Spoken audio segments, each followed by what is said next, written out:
Hello everybody, welcome to this MTL webinar tonight called Coping with Holiday Expectations. Now throughout the year we feel pulled this way and that way by the expectations of others, but during the holiday season those expectations seem to heighten feelings of grief and pain and give us all sorts of strange dilemmas that we don't feel throughout the rest of the year. So tonight I'm absolutely delighted to be joined by Jody Day and members of Team Gateway. Now we're going to discuss how to manage these expectations a little bit better. Hi Jody. Hi, lovely to be here. Thanks for having us. Oh, thank you so much for coming along to this MTL webinar tonight. I've been really looking forward to this one so much. Now, what we're going to do is Jody and I are going to have a little chat. Then there's going to be a presentation, and as I said, a few other members will join us. But while we're doing that, if you can think of any questions that you would like to ask Jody and Team Gateway, then please submit them as we're going along. If you want to know how to do that, all you have to do is hover your cursor down at the bottom of the screen and you will see Q&A. Just click on Q&A. Make sure that you select the anonymous function when you type in your question, and type away. Now, the reason that I've asked you to select the anonymous function is that this session will be recorded, it will be watched by others later, and we don't want to disclose any of your personal details. Okay, Jody, why is it that we find the holiday season most difficult when we're thinking about the expectations of others in living the childless life? Well, thank you. I mean, it's a huge question, isn't it? Now, I'll kind of do a presentation which breaks it down a bit first. But I suppose, really, Christmas is the ultimate miracle baby story, really. It's, and the whole season is focused around family. And around sometimes a quite unrealistic idea of family as well. But it's one that's very in our face. And when you asked me earlier in the year to do a webinar, I chose tonight, which is the 5th of November, which for those of us who are in Britain is the second night of the holiday season. The holiday season really kicks off now on Halloween. That's kind of the first. I think that for most of us, that's the first time we're like, oh God, here we go again. It's that time of year again. And then the 5th of November is bonfire night in Britain. So once again, lots of families are out in the street. Lots of people are attending bonfire parties at each other's house or, at public displays. So it's that beginning of everything being focused on a very visible kind of absence. Our difference as childless women becomes very visible at this time of year. And I think that's one of the reasons why it's so hard. And in my experience, most childless women start thinking about Christmas, or rather trying not to think about Christmas, round about the beginning of September. So when people say to me, well, it's just one day, why is it such a problem? It's like, well, actually, no, it's actually a quarter of the year. It sort of starts to dominate your thinking in September, then it kicks off with Halloween in October, and it's not really over until really the first week of January. It's an awfully long time to be feeling out of step with our peers and out of step with society. And I think we all need to give ourselves a big dose of self-compassion for how hard it is. It's just such an intense period, isn't it? It's an intense period, as you say, that lasts a long time, and one in which we question our status. And we feel other people are watching how we deal with our status as well, and we feel that other people have ideas about how we should behave during that time, which can be very difficult for anybody, regardless of which stage you are on, to find an acceptance about the fact that you're living your life without children. So even for people like me who think that I accepted as much as you can accept, probably about 10 years ago, actually it's still a time that I find really, really difficult, and do consider to be a time where triggers take me by surprise, triggers that I no longer thought I had any worries about or any concerns about, and that I knew how to cope with. I thought I have a strategy for that one, but actually they take you by surprise, and you find yourself questioning whether your strategy to cope with them actually does enable you to take on the intense feelings that they can bring on. So it's a very intense period, and as you said, it's a long time. Yeah, it's a long time. Feelings. And the focus is just relentless. It's like you can't even open your gas bill without there being sort of some message about Christmas or families. And every advert on the TV, whether it's an advert for a sofa or food, is all focused around this idea that lots of people are coming together. And if you don't have children, and perhaps you don't have a partner either, actually your Christmas isn't like that. So there's this real sensation of just being completely out of step. And I this last Christmas, like you, I'm actually in a really, really good place with my childlessness. But I was at a Christmas sort of fundraising dinner for a charity to do with old people, and so everyone there was like talking about their grandchildren and this, that, and the other, all used to that one. And then some children from the local primary school came in, which they do every year at this dinner, and started singing Christmas carols. And I didn't know it was going to happen. And just something about the sweetness of their voices just completely undid me. And that's that thing, you don't see them coming at all. And my partner kind of looked at me because he was quite shocked to see, and I'm okay with feeling griefy moments, as I call them, because in a way they're just reminders of the love that I have for those children I didn't meet. But I think, even a decade on, in my childless journey, I can still get caught out. And I think now I'm trying to work out, I've been in a new relationship, with my new life partner for 3 years now. Now it's like about, well, how do we want to do Christmas? And it does feel very quiet.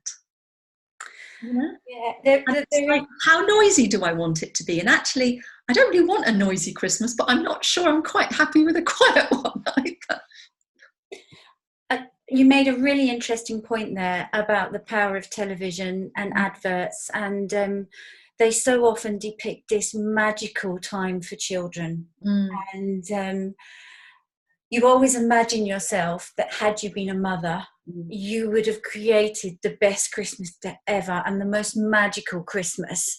And I can be quite a creative person, so I still, to this day, I almost fantasize about the wonderful Christmas Eve we would have, the wonderful time we would have, decorating the tree, and then I have to tell myself that it's okay, it's quite normal to have those fantasies and think like that because of the society that I live in, and because I am immersed, whether I like it or not, but I'm immersed in watching those adverts, the same as everybody else is at Christmas time. And I also don't want to remove myself completely from the magic of Christmas just because it can be a little bit painful, because I do have to be part of it as well, but it can be very difficult. Finding that balance between yes, being a part of it and appropriate levels of self-care, is quite challenging. Last year I was in Spain in the run-up to Christmas, and so it's a lot less kind of obviously commercialized in a way, not watching Spanish TV, not watching all those commercials. And it was a lot easier being disconnected from the commercialism of it. And I remember a long time ago, 30 odd years ago, the first time I spent Christmas in India.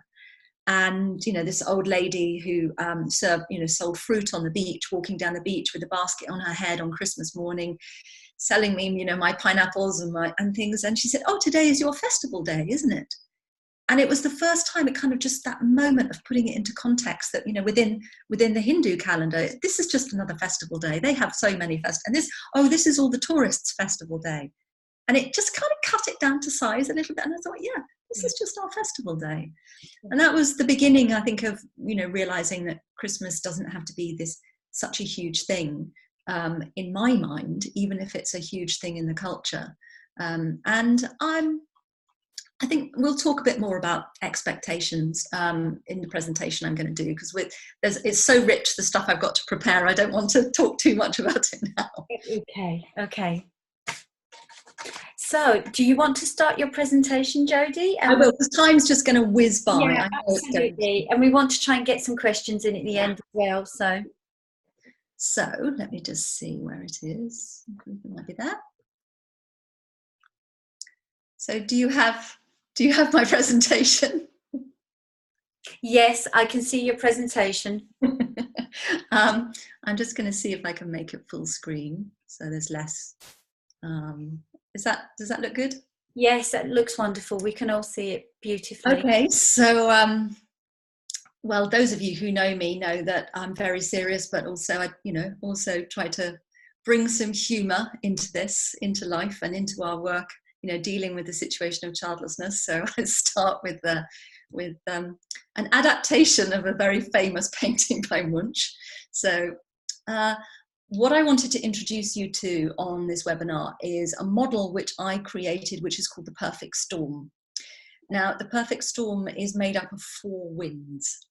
And these 4 winds are, in a way, a kind of 4 different categories almost of experiences that are very, very common to us as childless people around dealing with the holidays. Now, this doesn't just have to be Christmas, this is the whole holiday season. And for those who don't celebrate Christmas or who aren't Christian, if you're living in the West, in the Western culture, you're still kind of exposed to all of this, even if it's not your faith. Now, what I'd like you to do whilst I'm doing this presentation, if this is convenient for you, because you might want to, do it another time, is just to jot down some of the things that you find difficult about Christmas. And we're going to look more deeply at each of these 4 winds, which together make the perfect storm. So we're going to start with the north wind. So the north wind is a dark internal world of difficult thoughts and feelings. So some of the really difficult feelings that come up around Christmas time are some of the hardest human emotions to deal with. Feelings of worthlessness, inferiority, anger, loneliness, futility, isolation, and depression. At a time when everyone else seems to be getting into the holiday spirit, feelings like this can make us feel like freaks. However, what they may point to is not that you're a miserable old humbug, but that you're grieving. Imagine this: if you had lost your children through a tragic accident, nobody, hopefully including yourself, would expect you to be able to join in the Christmas celebrations until you had fully grieved your losses. And frankly, nobody, including yourself, would ever expect Christmas to be slam dunk easy for you. I think it's really important to acknowledge to ourselves that whatever anyone else thinks or says, our children are or were real to us, because we wouldn't be grieving if we didn't love them, because it's love that creates grief, and we grieve their absence. So that is kind of one of the wins, is the difference between our interior reality and kind of what others are expecting of us. There can also be an expectation that somehow we're going to put a bracket around all this at this time of year, that we're just going to put a pause on all this difficult stuff and join in the holidays, as if grief was something that had an off button. And believe you, if it did have an off button, we would have found it. And no, alcohol isn't the off button, just in case you're wondering. So the next wind is the east wind. And this is sort of what Heather and I were talking about, this really, really strong association in the culture, in the media, in commercial, in advertising, in schools, in our communities, in faith, that happy Christmas, happy families, that those 2 things go together. And I guess, the fact is that Christmas is the ultimate miracle baby story. It's a celebration of birth, of motherhood, of a child that didn't just change his mother's life, he changed the whole world. It's a whole holiday guaranteed to push our buttons. If you imagine, you add to this the relentless media focus on mothers, children, and happy family in the adverts, the cultural and community focus on togetherness, it can be really hard to bear. And for those of us who wanted to be mothers, we may have spent many Christmases thinking, one day, next Christmas, I'll be able to do this with my own children. And then the years kind of, clock on, and hope and disappointment mounts up. Our delight, our hopes may sour into bitterness. And we may become negative and dismissive as Christmas, kind of as a defense mechanism. Oh, I hate Christmas, I don't do Christmas. We can become really bar humbug about it as a protection. And yet that's also another loss.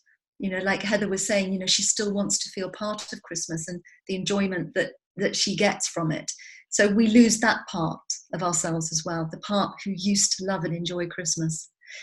And I think it's also really important as a kind of mental check to this whole happy Christmas, happy families thing, is that it is a cultural mirage.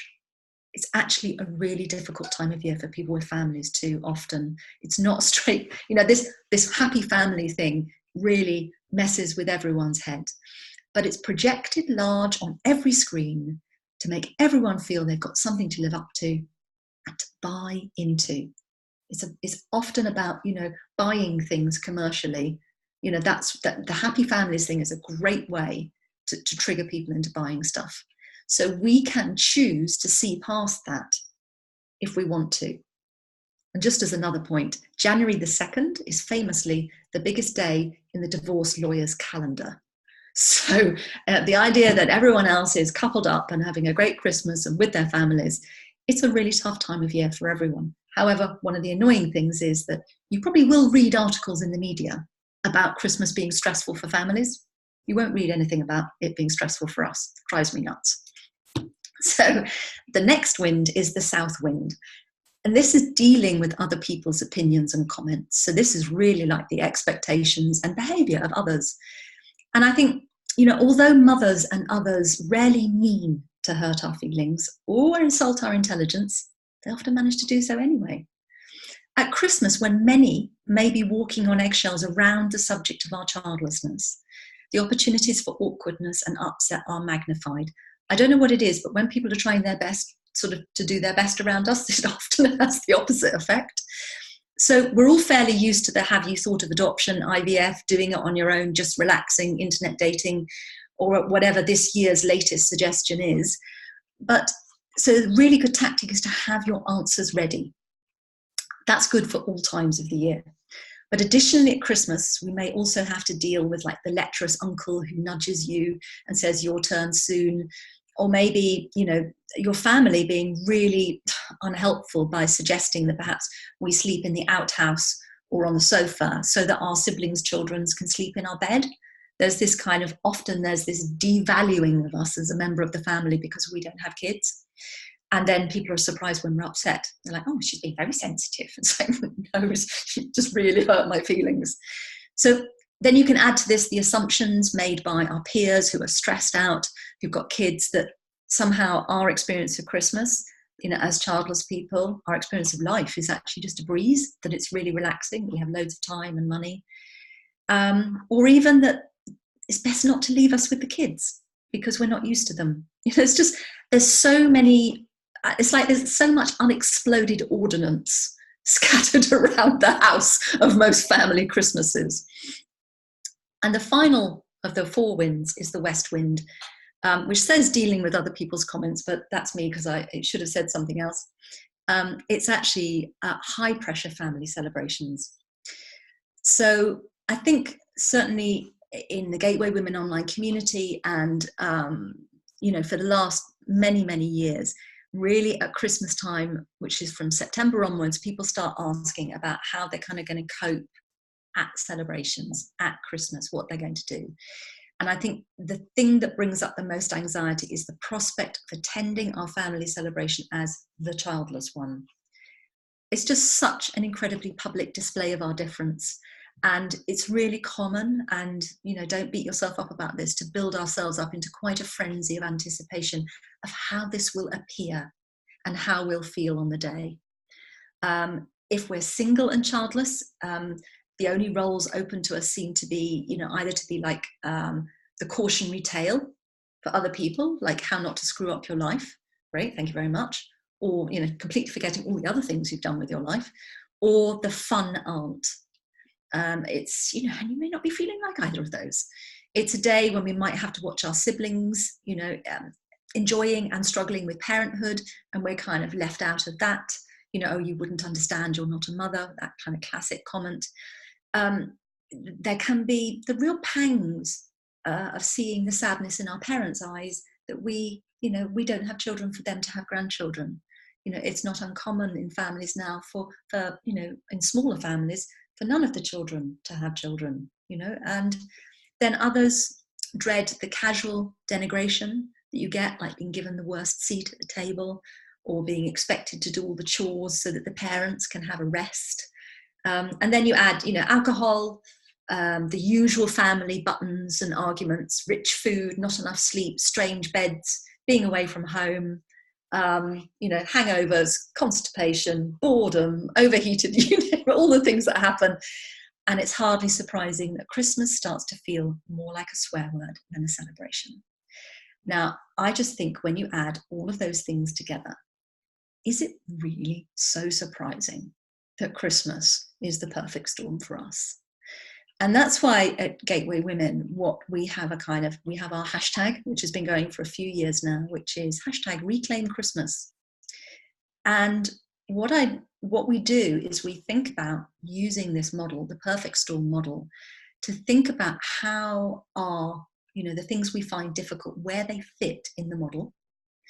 And then to start to think about, well, what can we do differently this season to reclaim Christmas?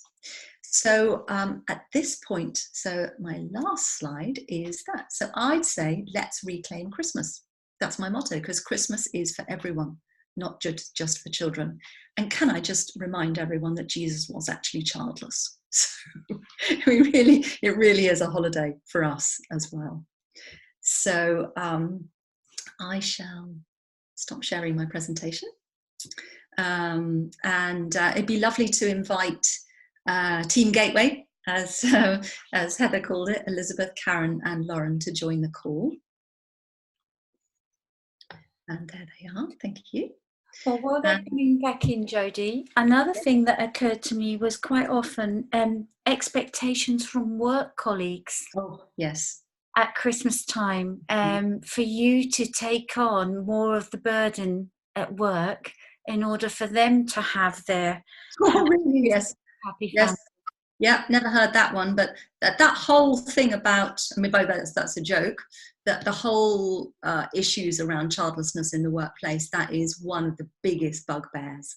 Yeah. Is this this sense that you don't have kids, therefore you don't really need time off at Christmas. You can do all the difficult shifts, and it's sort of so unspoken that actually if you push back against it, you're seen as being really difficult and unhelpful, when in actual fact, you know, it's a fairness issue. It's like, well, no, I get to have Christmas too, you know. I'm a fully, not only am I a fully fledged employee, I'm a fully fledged human. I get to enjoy this holiday too. So joining us on the call are 3 of Gateway Women's trained facilitators. They all lead Reignite weekends, and in February 2020, they are all actually leading Gateway Women's Plan B year-long mentorship program. Karen and Elizabeth are leading it online, and Lauren is leading it live in London. So these are my 3 very experienced members of Team Gateway who've all got different journeys through the holiday season, different experiences. I wondered which one of you would like to share, you know, where you see your difficulties fitting on that model, if that's a helpful way to structure it, or what things came up for you around these issues? One of the things that came up for me is about how, particularly when I've been single, how I don't somehow merit being the host of Christmas. Somehow I'm not grown up enough to be able to do that. You have, it's almost like to be a host, you have to be have family and children. So that's the way that's difficult. It's a real negation of me, I think. Yeah, and it's a very common one, and I think for those of us who've experienced, long-term singleness, as that happens at all times of the year. This sense that we won't travel to visit us. Our parents or family members won't travel half an hour to visit enough, but they'll go, even to Australia to visit people who have children, and we're like, hello, what am I, chopped liver? Yeah. Because you also don't get to show that you're a grown up and you have your own life and your own way of doing things. So it's like they get stuck in a fixed idea of who we are as well. Yeah. And it denies you the pleasure of giving and actually, hosting and cooking for people and doing all those lovely things, that I think are lovely around Christmas. Yeah. And that we've spent so many years looking forward to. Yeah. Yeah. Well, that's interesting, because one of the experiences I've had from working with this model in workshops is actually to think about something like that and to suggest it. One of the difficulties is that we often start thinking and planning about different things around Christmas a bit too late. We spend most of the year being relieved it's not happening yet, and then in September we go, oh crappy, it's coming again. And then we start making changes in November and December, which is often too late for other people, because there's a sense that maybe the whole sort of juggernaut of how we do it in this family has already kind of going. So one of the tips is to actually think about, okay, well, I'd like to, start saying in your family, I'd really like to host Christmas next year. Get these ideas in very, very early. Get people starting to get used to them. As you say, you might get some pushback. People might not agree to do it. But I know that others have experienced that, other family members have been delighted to have a year off. Often it's just about asking at the right time. But no, I mean, it's a long time since I've hosted Christmas, yeah. And I share that. I share that one. Karen or Elizabeth? I think what's hard for me when I consider hosting is the decorating. I had a very happy childhood with a lot of decorating, the tree, singing, making food, cookies, baking, big family, and it was always a wonderful time for me. But we have a tradition of passing along the Christmas tree ornaments from generation to generation. So I acquired a certain set of ornaments from my grandmothers, and then from my mother, and then from me. And for many years, I couldn't put up the tree because I had no one to give that to, That brought up kind of that north wind of a difficult internal feeling of, well, I'm not sure I want people over because I don't want to put up the tree and have to face those ornaments. Yeah, and it's like, it's just, to other people it's just an ornament, but to you there's this internal reality of what they represent that you're struggling with, and you're like, no, you're staying in the box. Well, I can take it out of the box for like 10 years. Yeah, I remember the first time I put up a Christmas tree for myself. It was about, I think it was about 6 or 7 years ago now. And it was a really key moment. I've been single for quite some time, living by myself. I'd gone through a few very bleak Christmases of sort of trying to kind of avoid Christmas. And that actually was the first year of the hashtag Reclaim Christmas. And I bought a Christmas tree for myself, and I decorated it for myself, and I bought and made ornaments for myself, and nobody saw it except me and the cat.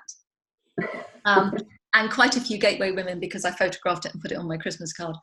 But I just thought that was the year going, I deserve to celebrate Christmas. I think it was the beginning of reclaiming it. It's like, it doesn't matter if I don't have any guests, I don't have a partner, I'm not having a Christmas party, I don't have a family. It's like, I would like a tree. And it was a key moment for me. Yeah. What about you, Karen? Yeah, for me, it's actually a little bit different. I've always been a massive fan of Christmas because I live in Holland. Well, I'm from Holland. I live in Belgium. And in December, we actually have 2 big holidays in this part of the world, where on the 5th of December, we celebrate St. Nicholas, which is where Santa Claus originates from. And there's a whole big story and narrative behind it. And he arrives, he's from Spain, he arrives on a boat somewhere early mid-November, and the whole country just goes into this whole St. Nicholas frenzy, and children are allowed to stay up late, put their shoe by the chimney and stuff, and sing up the chimney. So St. Nicholas brings little gifts before the date of the 5th of December. So it's already like 3 or 4 weeks. He's about to arrive next week. 3 or 4 weeks of this whole frenziness and this build up. And then on the 5th of December, everybody comes together and exchanges gifts. And like how other people celebrate Christmas, that's what happens on the 5th of December. My birthday is on December 6th. So as a child, I was really, really happy about St. Nicholas. Yeah. And then it was my birthday. So I got presents on the 5th. I got presents on the 6th. Mm-hmm. And then because of our family history has a link to Canada, my mum's side of the family celebrates Christmas. So it was a whole month of celebrations, and I loved it. And and now looking at where I am as a childless woman, I've always celebrated Christmas. I've always put up a tree. However, what I've noticed over the last few years is that my interpretation of Christmas has changed. Mm-hmm. It's indeed. I still put up a tree, much to my husband's annoyance, but I still put up a tree. I even bought, a little bit to your story, I even bought 2 years ago, I even bought 2 special ornaments with like little angels in them that represents, our wished for, our longed for children and stuff. And I put those up in the tree, and I've shared that online as well in the community. And so I'm trying to build our own kind of Christmas memories around it. Mm-hmm. But at the same time, listening to your the perfect storm almost. I actually, when I was listening to you, Jody, I drew, I don't know if it's visible, but here's the north, south and west, and I kind of drew like a little tornado between the east, south and west wind. North, I'm okay, but with those 3, I'm kind of rotating between those 3. Yeah. You've got a little tornado going on there. Oh, yeah. I think it's really useful to do what you did, and for those who are watching the webinar live, you can watch it again and maybe sort of slow down the process of the presentation that I did and spend some time sort of looking at how the things you find difficult fit into the model. Because one of the reasons I think we can internalize this idea that we're the one finding it difficult, that there's something wrong with us, that we need to be handling it better. But I think when you start to see how complex it is and how many things are converging on us at this time of year, I think we can give ourselves some compassion.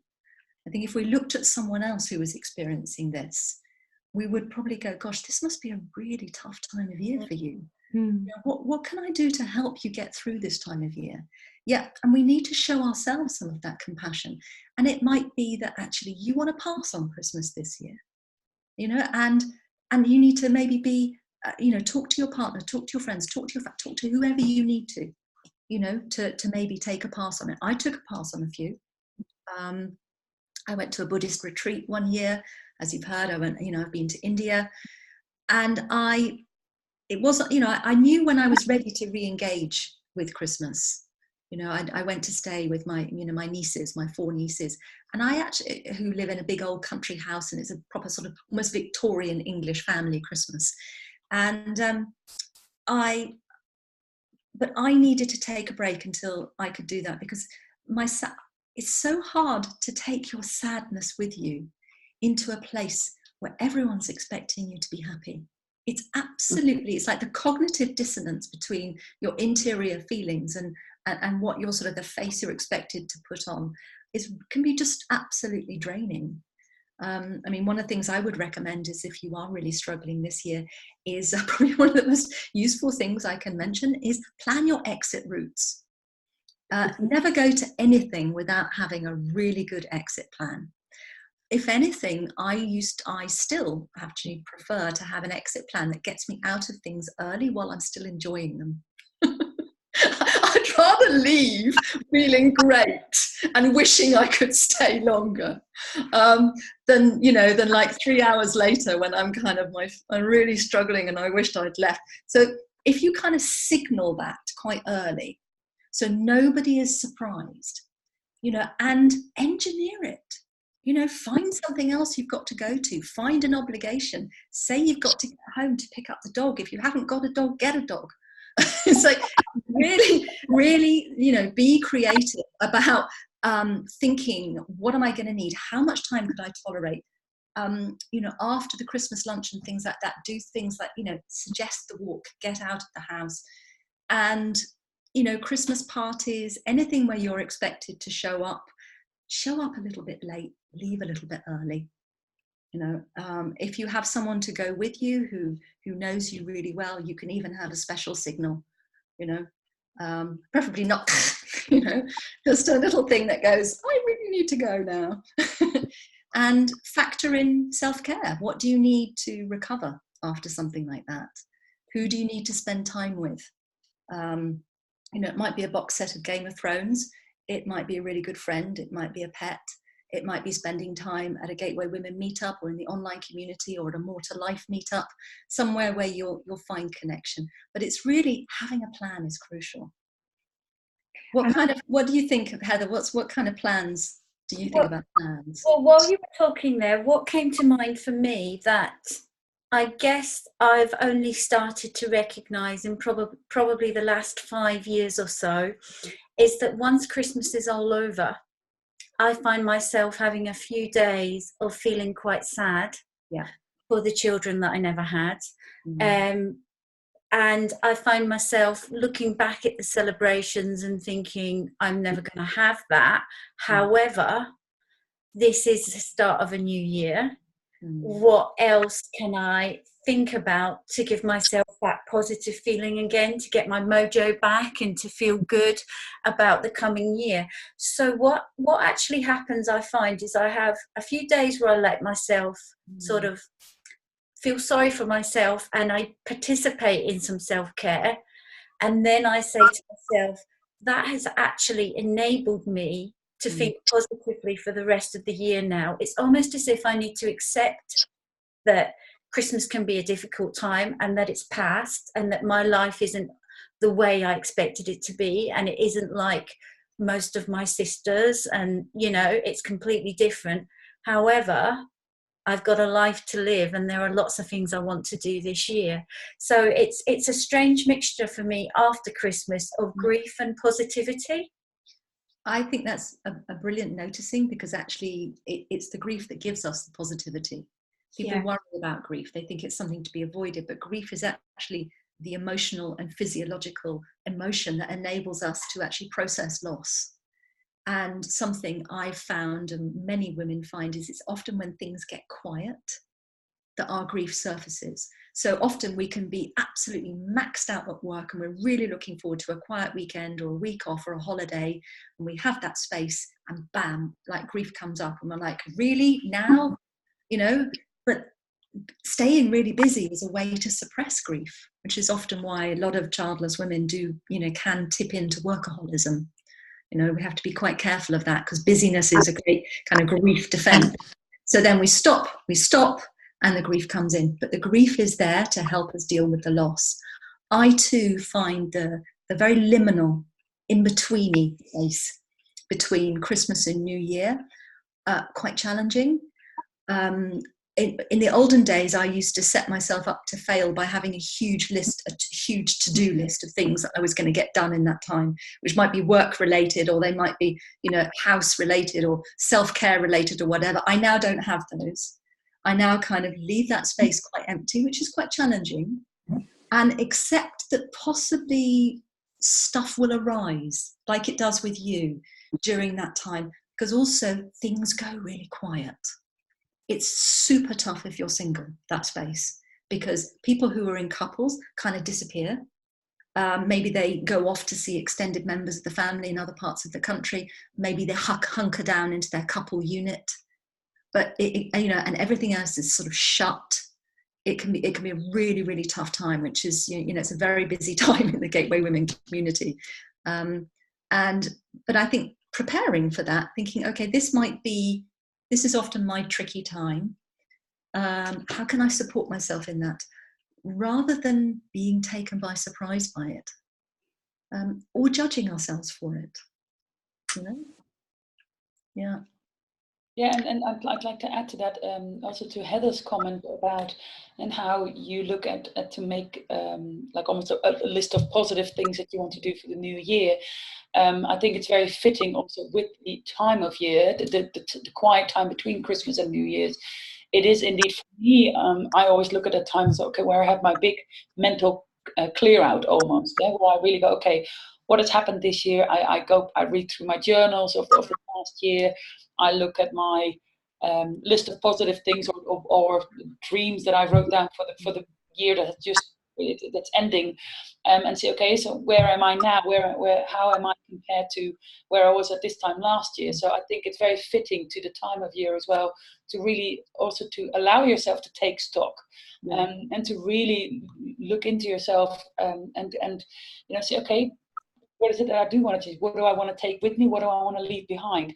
And what I found, what really helped me, is to actually perform almost like a little ritual on the morning of New Year's Eve. I tend to do this, is where I burn the list that I wrote the previous year.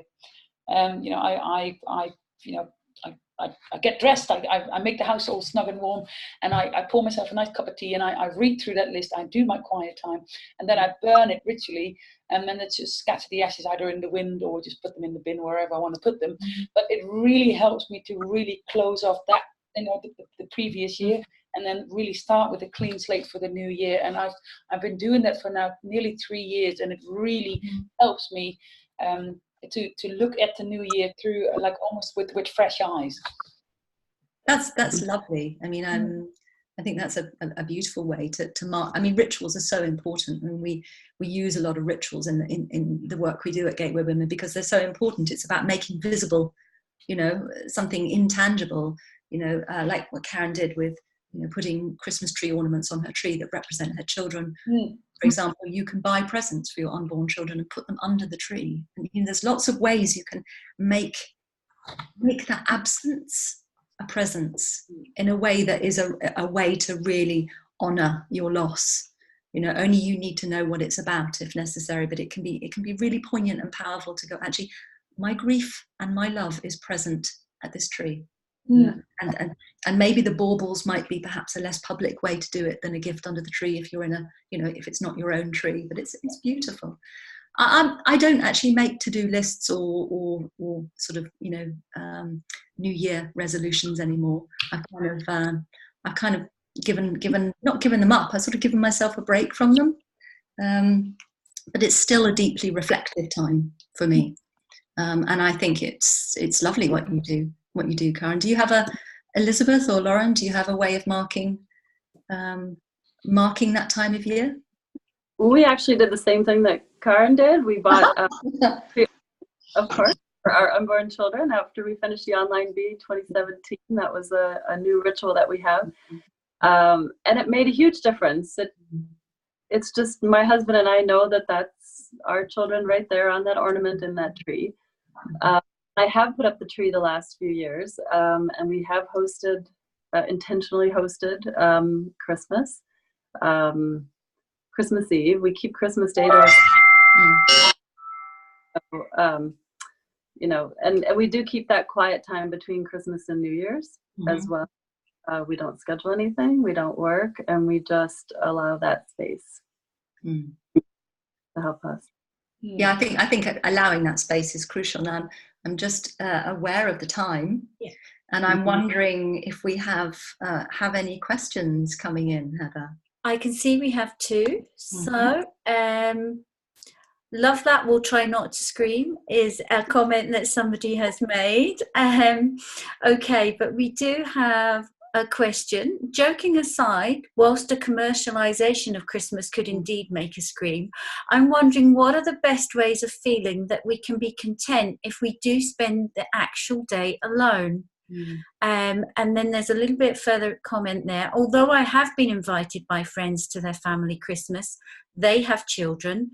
Don't you find being the single person celebrating with a friend's family that it's sad being the person not part of the family the rest of the year? Well, I think when you are the single person at that celebration, probably what it's your internal reality that is going to make the difference to how it feels. Because I think I've been the single person at another celebration and felt very almost like the little match girl with my face against the window looking in at other people's Christmas, and have really struggled, and I've had to go to my room quite a lot and kind of, gather myself to put on, and it's been a strain. And then there have been times when I've done that, when I have felt, really felt their love and allowed it in. And their love for me and their welcome of me hasn't triggered my grief of my childlessness and my singleness. So it's kind of like where I've been at has been crucial in whether I've been able to actually kind of enjoy it or not. I found I have spent a Christmas on my own, and it was very interesting how much it troubled everyone else. So much so that actually I only lasted Christmas morning. Because everyone was so worried about me that people wanted to get involved, and I think it just triggers their feelings of loss and abandonment and loneliness. But actually, so I think that's a really crucial one for managing other people's expectations. And I don't know how much we really need to tell people what we're doing. Maybe we can be a bit vague about it, because I think having to explain to everyone that you're spending Christmas on your own and why you're doing it is very stressful. I think it's up to you to do what you want to do. And I think, you can tell them you're going to St. Lucia. They don't need to know. And actually, you could go to St. Lucia. Anyone else have thoughts on spending Christmas alone? I did a transition year one year, which I really loved, where I did a bit of everything. So I did the family bit, where I was with my sister and her children, and I stayed there for a couple of hours. I then spent lunch with my mum, because she's in a home, so I did that bit. Then I went and spent some time with friends, and then I had the evening on my own. So I kind of did like a little, like, bite-sized chunks, if you like, and kind of,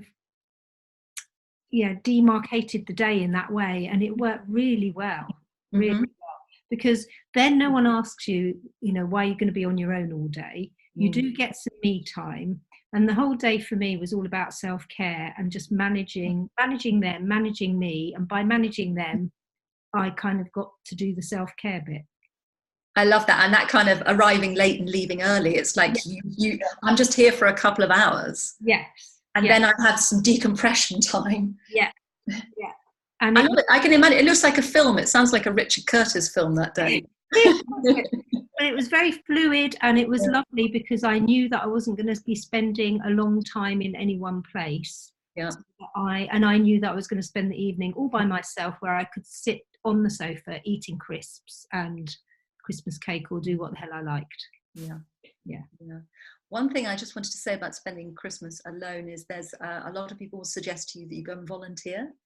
And it's kind of rather like when you say you're childless, they suggest adoption. They say, well, why don't you volunteer? Just to let you know, great idea to volunteer. Lots and lots of cute families have the same idea. So you'll often find sort of good-looking young recently married couples volunteering at the soup kitchen, or people taking their children to show them what life's like for the disadvantaged. So it's not necessarily a free pass to avoid triggers, just to be aware of it. There are some more questions here. So one is, I'd like a quiet retreat. And living in the south, where Christmas combines with summer holidays, the constant "what are your plans" questions are super tiring. And when I say I am home, it is a problem. So now I lie that I am away. Weird or not? Any advice? Not at all. Like I said, if you say you're in St. Lucia, and if you're in the Antipodeans, then you probably say you're in sort of Bali or something like that. It's really none of anyone's business. What you're doing at Christmas. And I think if those kinds of, what are you doing for Christmas? It's not necessarily a question people are looking for an answer to. It's rather like have you got children? It's a kind of social question that a lot of people ask without really thinking what a position they might be putting someone in. And I'm pretty sure it's a question none of us ask of other people, because we know, chances are there might be something a bit tricky about the answer. So I would say thank you for your question. Enjoy your quiet retreat of a Christmas, and really enjoy it. And I'll see you in Lombok. Yeah. There's another question, which is something that we haven't discussed tonight, which is, I struggle buying presents for my friends and families. I end up feeling like Scrooge. Any ideas? I recognize that one. I always go the other way. I for a long time, I felt that I had to overcompensate for the fact that I was the childless, career woman, earning the money, and me and my husband, money to spend, double income, like all that stuff, and that I for a long time had it in my head that that's what people expected from us, that they were expecting the big gifts and they were expecting the grand gestures. And then one year I decided to completely try something different, and I found it very scary, and I've only done it 1 year, but I have toned down since, is that I made homemade jams and chutneys, because our peach tree just was so successful fruiting that year, and I put them in little jars and put home-drawn labels on them and stuff like that. So I really went creative with it, which helped me with my grieving process, but that's a different story. And the reaction I got to that was quite heartwarming, and I did not expect it to be that lovely to get those reactions. So the point I'm trying to make is even if you feel like Scrooge, it's all how you expect other people to respond to what you give. And I think it's literally it's almost sounds like a cliche, but the gesture of giving, it doesn't matter what. I find now it's getting more and more important than the actual gift itself. Yeah, I've found that we have a lot of our nieces and nephews, and most of the children in our family, their birthdays are November, December, and January. So I just told everybody, I'm going to celebrate everybody's birthdays, but I'm not sending Christmas gifts anymore. And once I started it, they really liked it. And I sort of celebrate their birthdays around the holidays more than the Christmas time. And that seems to work really well for me. But I like the homemade idea, so I might try that this year, Karen. How do you manage? I have some recipes, no worries. How do you manage it, Lauren? The gift giving? Yeah, I've done the homemade thing. I've made chocolates. Yeah, and I think I've had some of your homemade Christmas. I think you have. Yes. Yes, and and it's kind of an easy thing to do. And I do, I get things like heart shapes, like the silicone molds, so that I can make really pretty chocolates as well. So yeah, so I found that really gets a lovely response, because I think actually out there people are tired of things and stuff and being bought things that they don't actually really need. It's just nobody really wants to say that. So having a homemade gift, I think, is probably, and also kind of managing our very natural expectations, which can be quite difficult, about what we're going to receive in return. I do notice that, if I spend a lot of time providing a very thoughtful gift, well, I consider it to be very thoughtful, and then I get back something which just feels like it's kind of been regifted or bunged together, or that'll do for Jody kind of thing. I find, I struggle with it, I'll admit. And it's not, like Karen says, it's not to do with the monetary value, it's to do with the sense of the thought that's behind it. And if it doesn't feel like it's thoughtful, that I do struggle. And I think particularly when we have lots of young children in our extended family and our social network, and we're providing, kind of sort of toys and gifts and things like that, without the parents acknowledging the effort that we're going to, without thank you letters and some acknowledgement of the time and money that we're spending to celebrate their children, that can really wear relationships down. Yes. I have my brother and I have a brother and a sister, and they both have children. They haven't heard the concept of thank you notes at all, and that is really something that I'm starting to notice within myself. It's really starting to bug me. And so also there indeed, so it's also again about managing my own expectations, also their reactions and their responses. I be part of their culture, the fact their family of their culture, and it's not for us to make it. But we do have to manage that feeling of like, Heather? I found with the presents, when I felt I didn't fit in because I was childless, and Karen, you made a really good point about overcompensating. I feel I used to try and buy everybody these gorgeous presents, and actually looking back, it was because I hadn't really turned up in my life and being me, because I was so grief-stricken about the fact that I didn't have children, that I was trying to be something that I wasn't, and this super generous person. And you know, over the years, I've actually realized that, you know, you give people the best gifts that you can, that you hope that they will like, but it doesn't define who you are by the gift that you give them. And that's actually been a big learning point for me. But at the time, I didn't realize that's what I was doing. And it was tied up, yeah, in my grief about not being a mum. So that was quite important to me. It was actually a big turning point when I decided that, you know, that the gifts that I buy for people are going to be reasonable gifts and well thought out gifts, and sometimes homemade gifts, but they're going to be genuine gifts. Thank you for pointing it out, because it wasn't until someone else said to me, "Hey Karen, do you realize that if you are acting like Santa Claus, or like Christmas, if you're willing to act like Santa Claus, you know, why don't you wear the suit that goes with it?" I was like, well, why should I walk around with a Santa outfit every day? Well, you are acting like the person, so, you know, why did you dress the part? And that's, for me, was a real eye opener when I realized, like, God bless Dutch directness. Eh? It really was, and it wasn't even a Dutch person who said it to me. No. But it really was for me, and it really links into what you just said, how I wasn't being true to myself. I was overcompensating. I was trying to be something that I wasn't, because indeed I was grief stricken, and now I've come out the other end of that. I now buy from my heart, and it really has made a difference. And perhaps not feeling that we're not welcome just for us. Yeah. We have to do something. We have to be the perfect aunt, the perfect friend, provide the perfect gifts. Somehow we have to perform this role in order to be welcome at the Christmas celebrations. And I think when we make peace with our childlessness, we realize actually just being us, that's who's invited.